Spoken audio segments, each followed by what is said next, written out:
Alam mo ba na sa Biblia, ang araw ay nagsisimula sa gabi? Hindi sa umaga, kundi sa dilim. Sa Genesis nyambarong sa tuli mo sinabi, "At nagkaroon ng gabi at nagkaroon ng umaga. Iyon ang unang araw." Napansin mo? Gabi muna bago umaga. Dilim muna bago liwanag.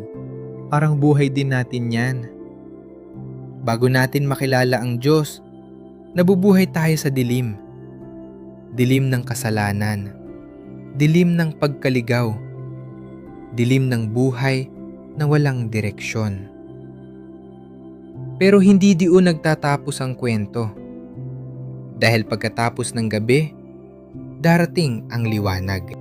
At ang liwanag na iyon ay hindi lang basta liwanag. Ito ang sinabi ni Jesus.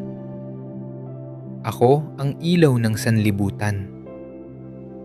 Siya ang liwanag na pumapasok sa dilim ng buhay natin. Liwanag na nagdadala ng katotohanan, kapatawaran, at bagong buhay. Kaya kung ikaw ay nasa dilim na yon, tandaan mo ito. Sa plano ng Diyos. Pagkatapos ng dilim, ang kasunod ay liwanag. Ngayon ito ang tanong. Handa ka bang lumabas sa dilim at pumasok sa liwanag?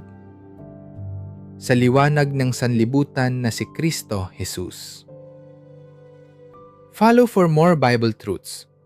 Like and share the light of the world. Amen.